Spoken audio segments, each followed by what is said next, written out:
আফগানিস্তানে হঠাৎ করেই বন্ধ হয়ে গেল ইন্টারনেট ও মোবাইল পরিষেবা।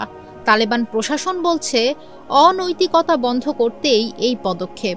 কিন্তু প্রশ্ন হলো, জনগণের মৌলিক অধিকার তারা এভাবে কেড়ে নিতে পারে?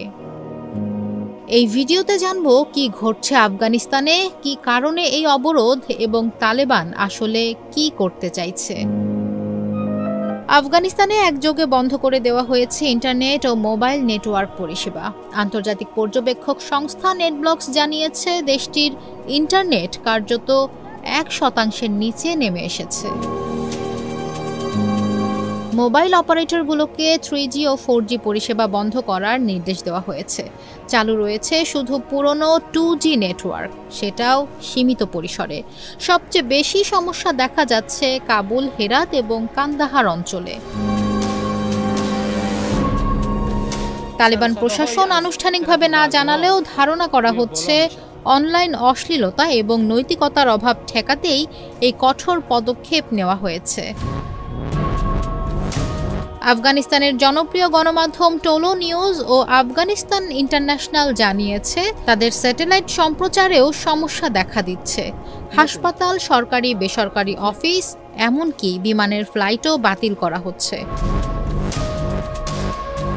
এই শাটডাউনের সবচেয়ে বড় প্রভাব পড়ছে নারীদের ওপর। যারা ঘরে বসে অনলাইনে কাজ করতেন, তাদের আয়ের পথ এখন একেবারে বন্ধ। আন্তর্জাতিক নারী অধিকার কর্মী সানাম কবিরি বলেন, তালেবান জনগণের ওপর দমন পীড়নের জন্য সব ধরনের হাতিয়ার ব্যবহার করছে। তাদের মতে এই সিদ্ধান্ত আফগান নারীদের আরও এক ধাপ পেছনে ঠেলে দিচ্ছে। তালেবানের সর্বোচ্চ নেতা হিবাতুল্লাহ আখুন্দজাদা সম্প্রতি ইন্টারনেট বন্ধের আদেশ দেন। প্রথমে এই পদক্ষেপ শুরু হয় বালখ প্রদেশে। সেখানে মুখপাত্র হাজি আতাউল্লাহ জাইদ বলেন, অনৈতিকতা ঠেকাতে এই পদক্ষেপ নেওয়া হয়েছে, আর ভবিষ্যতে দেশের ভেতরে একটি বিকল্প ব্যবস্থা তৈরি করা হবে।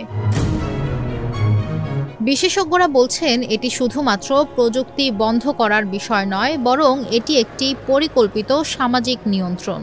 ইন্টারনেট ছাড়া মানুষ আজ যেন অন্ধকারে বন্দী।